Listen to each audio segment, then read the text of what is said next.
नमस्कार दोस्तों, TP news Ratia में आपका स्वागत करते हैं। इस वक्त हूं मैं गांव दादूपुर, जो कि रतिया में पड़ता है, डिस्ट्रिक्ट फतेहाबाद।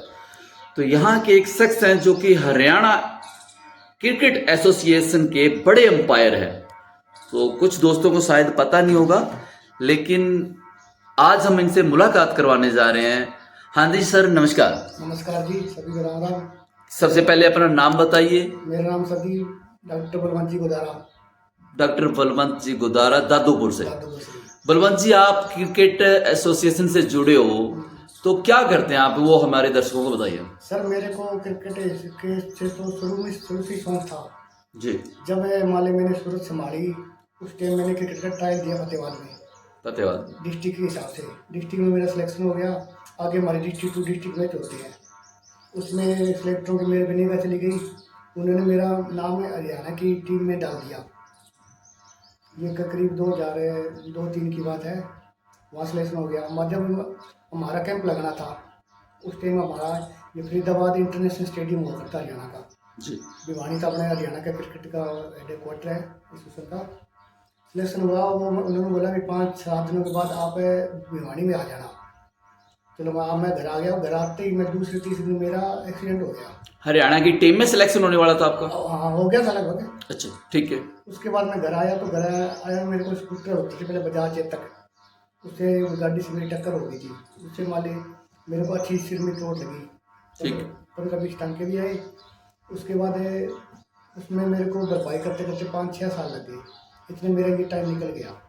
अच्छा, उस जो एक्सीडेंट हुआ, जो हादसा हुआ, उसमें मान ले आपको कवर करते होते 5-6-7 साल लग गए। 7 साल लग गए। ठीक है। और उसमें करते करते ये मेरा जो डॉक्टर नाम पड़ा है ना, मतलब मैं वहीं रहता था, वहीं के साथ में मैंने प्रैक्टिस करनी शुरू कर दी। ठीक है। उसकी वजह से मतलब कोई मैं प्रोफेशनल डॉक्टर नहीं हूँ। ठीक है जी। वैसे मतलब ये कंप्यूटर नहीं होते, हाँ जैसे जी। भी कोई रोजगार मिल जाएगा। जैसे मैंने हिसाब में काम शुरू किया, फिर थोड़े दिन गाँव में की। फिर मैंने सोचा इस काम में मज़ा नहीं आ रहा। हाँ जी। किसी के पास आज काम करेंगे, अपने पास डिग्री नहीं है, कोई और नहीं है, तो जी। प्रोफेशनल काम करते हैं। प्रोफेशनल काम करते हैं। फिर कई मैंने अंपायरिंग की शुरुआत की। हाँ जी। फिर धीरे धीरे मैं गाँव में मेरी शुरुआत हुई जल्लोपुर से। अच्छा, अंपायरिंग करने लगे उसके बाद में? अंपायरिंग करने लगा मैं। ठीक है। मेरी शुरुआत हुई थी जल्लोपुर से ठीक है जी। अंपायरिंग की, और उसके बाद गाली में करने लग गया। हाँ जी। उसके बाद मेरे को ना ये इन्होंने जलोपुर वाले गाली वाले ने पेंट को पैसे देने शुरू कर दिए। हाँ जी। मैंने सोचा ये भी काम अच्छा है। हाँ जी। उसके बाद मैं क्रिकेट का ट्रायल आया, मैंने ट्रायल दे दिया, मेरा हो गया सिलेक्शन। कहाँ पे? मेरे ट्रायल हुआ भिवानी में, अपनी लाली रोहतक के पास। ठीक है। वहाँ ट्रायल दिया। अच्छे बड़े बड़े खिलाड़ियों से मिला हूँ मैं, जयरात्रा से मिला हूँ पहले उस टाइम में, वीरेंद्र सहवाग है जो। अच्छा, बड़े बड़े इंटरनेशनल खिलाड़ियों से मिल चुके हो आप? मिल चुका हूँ। किस किस खिलाड़ी से मिले हुए हो आप? मैं सरदी रोहित शर्मा से लगभग मिल चुका हूँ, विराट कोहली से ही। और ये जब ये बेंगलोर चिन्नास्वामी स्टेडियम में उस टाइम हमारा फोन जमा होता है। अच्छा। उनसे फोटो लेने का मौका नहीं मिलता। अच्छा, फोन वगैरह पहले जमा हो जाता है ताकि उन खिलाड़ियों के साथ आपकी कोई फोटो नहीं है, और बाहर वो शायद आते नहीं होंगे। बाहर नहीं, बाहर तो आपको पता है इंटरनेशनल की क्या होती है। ठीक है। तो अब आप अंपायरिंग करते हो, अंपायरिंग तो जो जैसे आजकल हर गांव में, छोटे छोटे गांव में क्या है, कोस्को की टूर्नामेंट होती है, वहां भी अंपायरिंग करते हो? उसको मैं प्रमोट नहीं करता सर। आप सिर्फ लेदर वाली? लेदर की, ओनली लेदर। लेदर की। तो ये शौक कब से जागा आपको अंपायरिंग का? ये शौक का मैंने बोला ना, मैंने आपको पहले मेरा वो एक्सीडेंट होने के बाद मैंने फिर डॉक्टरी लाइन में आया। मैं सोचा कि प्रोफेशनल काम करूँ। हाँ जी। फिर मैंने सोचा अपना जो खिलाड़ी के तौर पे अपना करियर खत्म हो गया। अच्छा सर, ये आप अंपायरिंग करने कहाँ कहाँ जाते हैं? आप लोकली करते हैं या कहीं दूर भी जाते हैं? मैंने लगभग 75% हिंदुस्तान में अंपायरिंग कर ली। 75%? हिंदुस्तान में गुजरात है, राजस्थान है, यूपी, बिहार है, पंजाब है, अरे नोएडा। अच्छा, इतनी दूर दूर आप जाते हो अंपायरिंग करने? हाँ, करता हूँ। तो वहां से कॉल वगैरह आती है? हाँ, कॉल वगैरह आती है, क्यों उनको सबको पता लग रहा है कि ये अच्छी अंपायरिंग करता है, ईमानदारी। ओके। अच्छा सर, मेन बिजनेस अपना फिर ये अंपायरिंग है या कुछ और मेरा बिजनेस? कोई साइड बिजनेस नहीं, मेरे पास ना कोई खेती बाड़ी है ना कोई और है। ठीक है। मेरे पास ओनली अंपायरिंग ही काम है। अच्छा, आपके पास खेती वगैरह बाड़ी नहीं है, आप सिर्फ डिपेंड, यानी कि अंपायरिंग का ही है आपका मेन बिजनेस? खेती बाड़ी तो ना ही मानो, 1-1.5 किलो से क्या होता है। जी जी जी, बिल्कुल सर। आज के दिन मतलब अंपायरिंग ही करते हो आप? अंपायरिंग ही करता हूँ मैं ऐसे कह दूँ कि मैं ये करता हूँ, मैं ओनली अंपायरिंग करता हूँ। हाँ जी। सारा दिन धूप में खड़ा रह के, दिन में 2015 रुपये बनता है, वही मैं मेरे घर लेके आता हूँ। ठीक है। उसी से तो मेरा सबसे पहले आप जब बाहर गए थे तो वो कौन सी जगह पे गए थे, थोड़ा सा वो भी शेयर करो। मैं सबसे पहले एम्पायरिंग की बाहर सूरतगढ़। कहाँ पे? सूरतगढ़। सूरतगढ़। सूरतगढ़ में ठीक है, वहां पे गए हो आप? वहाँ से चलते चलते तो अब क्या बताऊँ, सर भी घूम लिए सब जगह। मतलब पूरे हिंदुस्तान में घूम सकते हो? सर्दी गर्मी में शायद ही कोई ऐसा दिन हो घर पर रहूँ। बाहर ही रहते हो? बाहर एम्पायरिंग की। अंपायरिंग में ही? अगर कोई नजदीक है, कोई 150 किलोमीटर तो अप डाउन हो जाता है मेरा।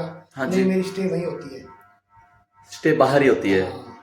तो कैसा लगता है जब आप सारा सारा दिन अंपायरिंग के लिए खड़ा होना, तो कोई आसान तो नहीं होगा? आसान तो नहीं होगा। एक बारी सरसा की बात है, सरसा के पास कोई गांव था, वहाँ मैं दिन में एम्पायरिंग करता था, नाइट को मैं सरसा के एक कॉलेज बन रहा है उसमें स्टेडियम वहाँ करता था जी। फिर सुबह 5 बजे सोता था, 8 बजे उठ के दूसरे दिन में एम्पायरिंग करना। मतलब पूरा पूरा दिन पिच पे खड़े रहना? पूरा पूरा दिन रात है। दिन रात? अच्छा, रात को भी होती थी? मान 24 घंटे होते हैं, 24 घंटे में मैं कई बार मैं 3 घंटे सोता हूँ। क्या बात है सर, मतलब आसान तो नहीं है ये काम अंपायरिंग का। लोग कह देते हैं भी रुकना ही है पिच पे, आसान काम तो नहीं होगा? सबसे टफ काम है जी अंपायरिंग करना ग्रामीण में। मतलब सही सटीक डिसीजन देना, अगर डिसीजन गलत हो जाए तो बड़ा मुद्दा उठता है। फिर बड़ा मुद्दा उठता है क्यों, हमारे को डिसीजन है बोल रहा अपील कर रहे हैं, वंस 1 सेकंड के अंदर अंदर डिसीजन देना होता है। जी जी जी, बिल्कुल सर।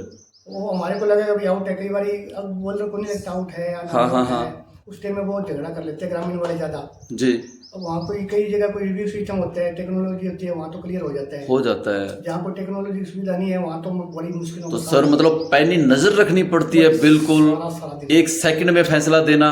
कुदरती भूल चूक में हमारी नजर इधर उधर होगी, लोग कह देते हैं ये तू कैसा अंपायर, तूने नहीं रखी।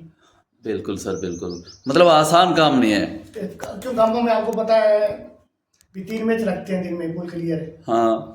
मैच बाय मैच पेशाब करने का टाइम नहीं मिलता कई बार। नहीं मिलता। आपने देखा भी होगा। बिल्कुल सर, बिल्कुल। तो जो पीछे सर डॉक्टर साहब मैं आपसे पूछना चाहूंगा, पीछे जो इनाम रखे हैं, क्या ये आपने अंपायरिंग वाला ही? ये गांव में मान ले कई टूर्नामेंट में जाते हैं, ये मान सम्मान ही है जी। अच्छा, मान सम्मान, जहाँ पे आप टूर्नामेंट जाते हैं करने के लिए, अंपायरिंग करने के लिए, वो सम्मान देते हैं। ये अंपायरिंग के करते करते अब तो मैंने मेरे जो अब घर है ना अच्छा बना के रखने के लिए। हाँ जी। पहले जो मैं क्रिकेट खेलता था, हाँ जी। मतलब मेरे को ट्रॉफी वगैरह मिलती थी, तो मेरे पास तो वो अच्छा घर ही नहीं चका रखूँ। ठीक है। वो पड़ोसियों को दे देता मैं, या दोस्त को दे देता था। तो ये जी डॉक्टर साहब बलवंत सिंह है जी, गांव दादूपुर रतिया से। तो ये बहुत अच्छे अंपायर हैं, एक तरह के इंटरनेशनल अंपायर हैं जी, पूरे हिंदुस्तान में कर चुके हैं। अगर किसी साथी को नहीं पता था इनके बारे में, तो मैं डॉक्टर साहब से नंबर जानना चाहूंगा, ताकि कोई संपर्क करना चाहे इनसे तो वो कर सके। डॉक्टर साहब आपका नंबर बता दीजिए। मेरा नंबर 94 660 040 34। डॉक्टर साहब का नंबर है जी, एक बार मैं फिर रिपीट कर रहा हूँ, 94 660 040 34। तो लेदर की क्रिकेट टूर्नामेंट में ही शानदार अंपायरिंग करते हैं जी, बहुत बड़े बड़े मैचों में अंपायरिंग कर चुके हैं ये पूरे हिंदुस्तान में। तो अगर कोई साथी को, अगर कोई लेदर क्रिकेट मैच टूर्नामेंट करवा रहे हैं, कोई नहीं जानता, तो डॉक्टर साहब से संपर्क कर सकता है, बहुत ही अच्छे अंपायर हैं। तो ठीक है दोस्तों, मिलते हैं किसी अगले वीडियो में। वीडियो अच्छी लगे तो लाइक शेयर जरूर करना। धन्यवाद।